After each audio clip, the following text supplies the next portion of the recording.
right as he was about to take his career to the next level, he tragically passed away, and his exact cause of death is still a mystery to the fans. Since then, Yeah. his music has inspired an entire generation of artists and created the blueprint for modern rap. Speaker Knockers was born in New York and grew up in the Bronx. He was always into music thanks to his dad, who was also rapping and making beats when he was a kid. But when Speaker Knockers was only 5 or 6 years old, his dad caught a case and ended up getting 10 years in prison. Not long after that, his mom moved the family to South Carolina to give him a better place to grow up and avoid ending up in the streets. Speaker Knocker started getting serious about music in high school and taught himself how to make beats. But he wasn't just an artist, he was also studying what music his friends were into and what was buzzing on the internet. Around that time, Soulja Boy had just blown up off his Crank That dance, and Speaker Knockers took a lot of influence from the style and marketing tactics. So, he wanted to find out how Soulja Boy created his sound and found out he used FL Studio to make beats. So he downloaded a cracked version and started getting to work. At first, he was just messing around and having fun with it. But the more he learned, the more he realized that music was what he wanted to do with his life. He started making beats every day after school and continued working on his production skills. But he also started making his own music too and experimenting with autotune to create a whole new flow. He decided to drop out of high school to focus on music, which his mom didn't like. She even kicked him out of the house for a while, and he was forced to make it on his own. But deep down, Speaker Knockers knew he was onto Yeah, he something got with the that music outside and had no to keep grinding. option. He tried getting a I was regular going job, through but a knew working a 9 to 5 wasn't for him. So he put all his energy into making man, beats so he could Lola find a way to Speaker support Knockers, himself through yeah, he music. would have been the He hardest started nigga dropping 3 to out 5 right beats now, per day bro. online Like, he and would even have spent been 2 straight one of summers the sitting greatest inside of working all on time. He music. is He one was of the putting his greatest of tracks up all on time. SoundClick, a website where rappers I could ain't gonna search and find count. beats. He just kept grinding until he had hundreds of beats online, and when he made his first sale for $50, he invested it right back into buying better speakers. His dad got out of jail in 2010 and reunited with his sons. He even started helping Speaker Knockers work on his own music and showed him how to mix and master his tracks. With his dad's help, Speaker Knockers released his first mixtape, Flight Delayed, under the name Jamal Jr. He was still building a fan base, so the tape only got a few hundred plays when it first dropped. But even though his own music wasn't getting much traction, his career as a producer was starting to take off. Around that time, he changed his name to Speaker Knockers and created the DJ tag that he later became known for. His first big break as a producer came in 2011 when Meek Mill rapped over one of his beats on his song Tony Montana from his Dream Chasers mixtape. That was a huge win because Meek Mill blew up and went mainstream right after that. And suddenly, everyone was looking for a Speaker Knockers beat. He went on to produce tracks for 2 Chainz, French Montana, Gucci Mane, Young Dolph, and many more. By the time he was 17, he was already selling beats consistently. And according to one source, he made over $40,000 in 6 months. That was enough to help him get his own plays and even buy his dream car, a black Camaro. But even though he was making major moves as a producer, Speaker Knocker still had dreams of blowing up as a rapper. So he kept dropping his own music on the side and figured out creative ways to get people to pay attention.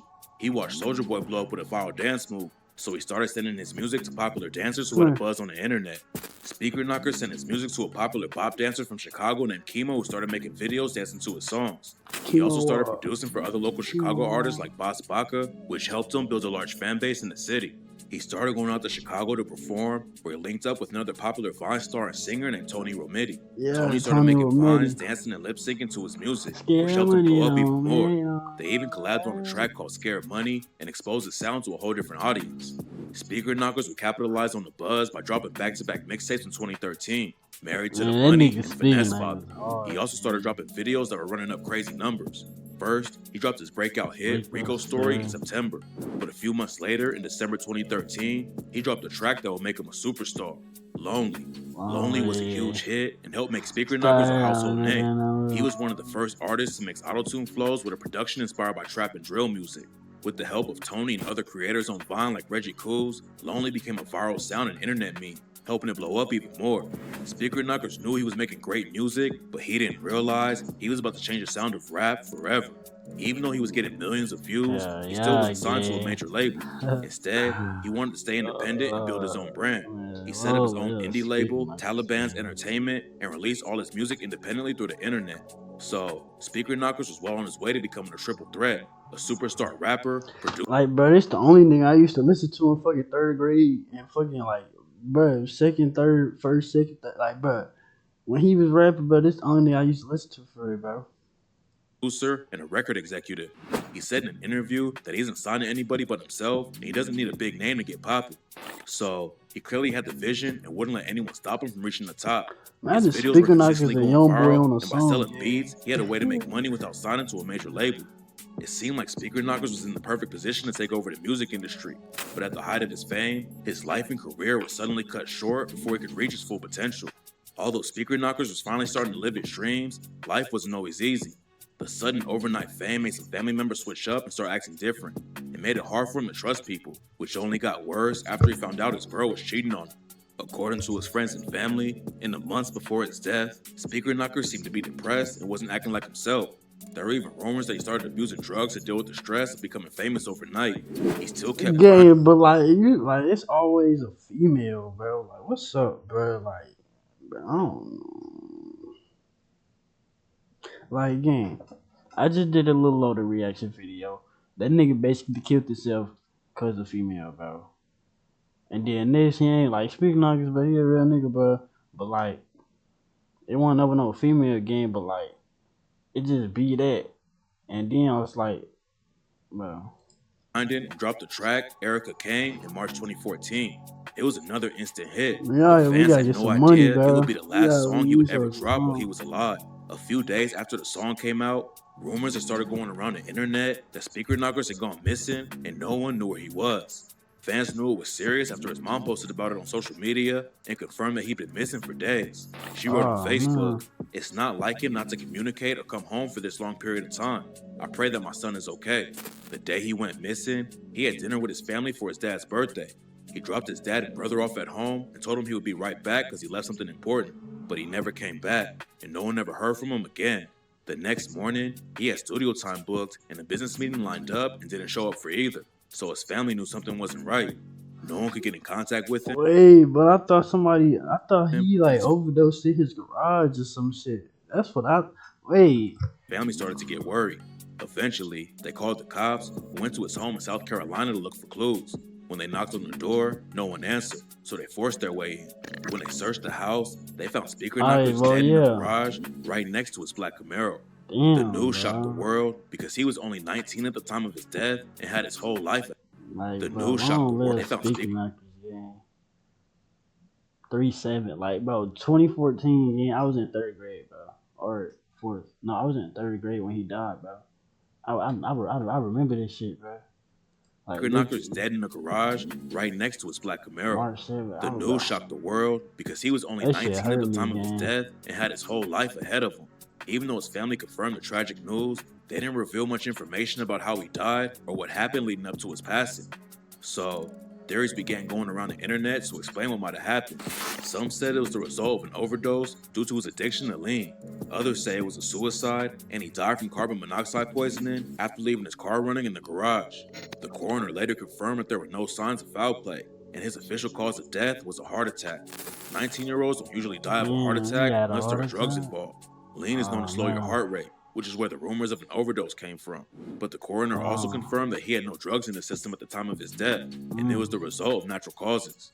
His family's also been very quiet about what really happened to Speaker Knockers, but they've been clear that it was not drug-related, and most of the rumors are complete cap. On the 9th anniversary of his death, his mom, Misha Wilson, aka Mama Knockers, appeared on the Drea O Show, where she talks about her son's death and legacy in music. She said, reading some of the things that people say, it's like whatever they put out on the media, in the media, that people believe it. And then when I see some of the things that they say, it's not true at all. Like 95% of the things that they say is not true. My son did not die of any type of drug substance or anything like that.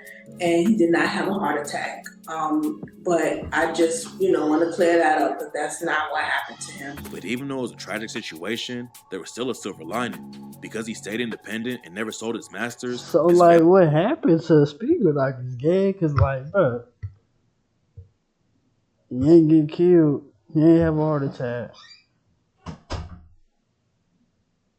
Bro, it ain't drugs, bro. What the fuck, bro?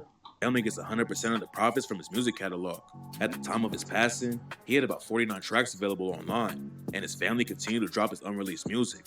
They premiered a video for Erica Kane a few months after his death, and his final mixtape, Married to Money 2, came out later the same year.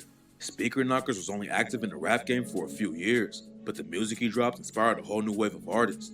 His melody-driven rap style wasn't mainstream when he was alive, but since then, many popular artists have blown up using a similar sound and credit Speaker Knockers as the major inspiration. A few months after his death, Kodak Black released a remix of Lonely called Off of 14. Kodak blew up not long after that, and in the next few years, more and more artists would give Speaker Knockers the flowers he deserved. When A Boogie with the Hoodie first came out, many people compared his sound to Speaker Knockers. He was asked about it in an interview with The Breakfast Club, and A Boogie said he took it as a compliment because he was bumping Speaker Knockers all the time when he first started to rap. It's crazy because when I came out, that's what I was listening to too. So that's why I was saying, like, it's all a cycle. Right. You listen to Speaker Knockers? Yeah, facts. Even if he was out right now, like, it would have been like the same thing. Oh my God, he'd have been huge. God bless the dead. It would have been the same thing. You think it's a compliment when people do that? Of course. That shit really hurt Boy, me, real. bro. I mean, what can I say? In 2016, Lil Uzi Vert shouted him out on an unreleased track called Alone Time, and Denzel Curry also rapped about him on the song Naughty Head. On Alone Time, Uzi raps, rest in peace to Speaker Knockers. Got your bitch all on my arm. Lil Uzi, he just be wildin'. He got like all the options. Yeah. On Naughty Head, Denzel said, bitches get me sloppy, my pockets on Andy Milonakis. Bumping Speaker Knockers, Rico Story when I see the coppers. In an interview with The Fader, Roddy Ricch listed Speaker Knockers as one of his main influences alongside some of the biggest names in hip-hop. When asked what he listened to growing up, he said, I'm pretty young. Yeah, that's so I was good listening to though, Speaker man. Knockers, Hey, yo, Future, Cat, man. Young Thug when he first Yeah, came out. these I listened to fun, Lil bro. Wayne a lot when I was a kid. Future, Thug, and Wayne are three of the most respected artists in the game. So the fact that Roddy put Speaker Knockers in that same category says a lot about his impact on the new generation. Even rappers who you might not expect to be inspired by that wave have given Speaker Knockers his credit. In a recent interview with Billboard, T Grizzly said that Rico Story was one of the best storytelling rap songs of all time. So even though he didn't live long enough to watch it all unfold, Speaker Knockers had a legendary run that gave birth to a whole new sound. Fans may never know the exact details about his death, but his memory will live on through the music he left behind. Yeah, he left some good ass music behind, bro. Like, I ain't gonna care, bro. That shit hurt me when I found that shit out, bro. That shit, like, it hurt me right now, cause like, man, like, comment, subscribe, bro. Long live Speaker Knockers,